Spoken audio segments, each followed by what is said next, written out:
Il voulait voir ce qui allait se passer. Il y avait tellement de monde que nous transpirions. Nous leur avons dit de partir afin que l'homme puisse avoir de l'air. Son épouse était assise là-bas, sur un banc. Pendant que nous étions en prière, soudain, nous avons vu ses yeux bouger. La vie a commencé à revenir en lui. J'ai dit à mon ami le pasteur Luc, « Tu sais qu'il est resté 3 jours à la morgue. Massons-le. » Il a donc massé la main droite et moi, la main gauche. Nous avons commencé à les presser pour que la vie y revienne. Nous avons ainsi réalisé que pendant que nous étions en train de prier, le cœur était devenu chaud. Puis pendant que nous étions en train de masser ses bras, soudain, la vie est venue dans ses mains. Nous les avons alors posées sur son thorax. Puis j'ai massé le cou et la vie a coulé dans le cou. Je pouvais maintenant tourner sa tête, alors qu'avant, la nuque était totalement raide. J'ai pris le micro et j'ai annoncé que le mort qu'on avait amené ici avait recommencé à respirer. Le père de Daniel a interrompu mon annonce et a dit « Bien qu'il respire, son corps est rigide comme du fer. » Soudain, les gens m'ont crié de me retourner et de regarder.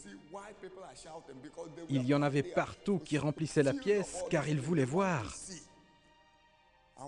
Lorsqu'ils ont crié, j'ai vu l'homme sauter sur ses pieds.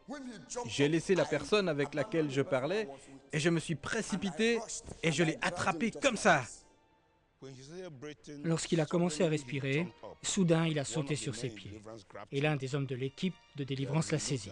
L'homme a regardé autour de lui et là ils ont décidé de le conduire à l'étage supérieur car il y avait trop de monde. Et il a demandé avec insistance son dossier de notes. Son dossier de notes. J'ai réalisé que si nous le gardions ici, les personnes risquaient de nous piétiner.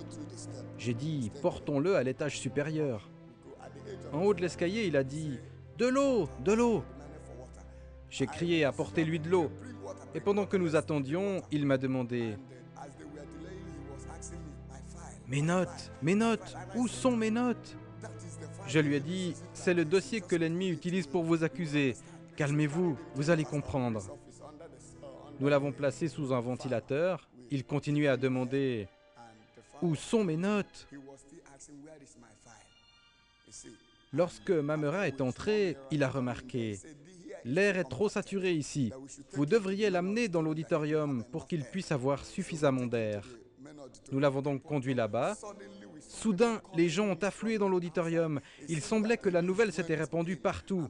En entrant, les gens voyaient cet homme qui était mort et qui se tenait maintenant assis.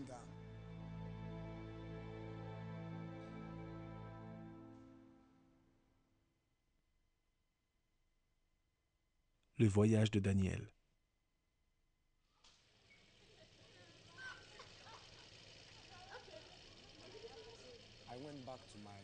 Je suis allé au village de mon père avec un mouton et le lui ai donné comme cadeau de Noël.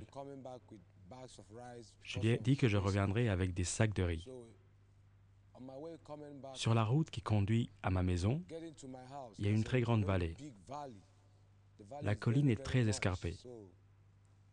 En descendant de la vallée, les freins de ma voiture, une Mercedes 230e, ont soudain lâché. J'ai essayé de maîtriser le véhicule sans succès. Comme cette colline est particulièrement dangereuse, de très grands piliers ont été placés de chaque côté de la route pour empêcher les voitures de partir dans le ravin. Mon véhicule s'est écrasé contre ces piliers et mon thorax s'est enfoncé dans le volant. Je me souviens avoir vomi du sang qui coulait également de mon nez. L'ami qui m'accompagnait a aussi été blessé. Une grande foule est venue vers nous. Je me souviens qu'ils m'ont sorti de l'ambulance à l'hôpital. C'est tout ce dont je me rappelle. À l'hôpital, j'ai repris conscience. J'ai regardé autour de moi et j'ai vu tous les tuyaux qu'ils avaient placés sur mon corps. J'ai exprimé le souhait de voir ma femme. Je lui ai demandé de m'emmener chez le docteur Mizerke à Owerri, car c'est mon médecin préféré. Une fois, j'avais été blessé et c'est lui qui s'était occupé de moi. Donc nous l'avons sorti de l'hôpital pour l'amener à Owerri. Des pasteurs et d'autres personnes m'accompagnaient. À cause de la manière dont je respirais, j'ai compris que quelque chose pourrait se passer au cours du voyage. Je leur ai demandé de permettre à ma femme de venir avec moi dans l'ambulance. À un moment donné, 2 anges sont entrés. Lorsque je les ai aperçus, j'ai été très effrayé et je voulais raconter aux autres ce que je voyais. Mais l'un des anges a fait comme cela, pour que je ne parle pas d'eux.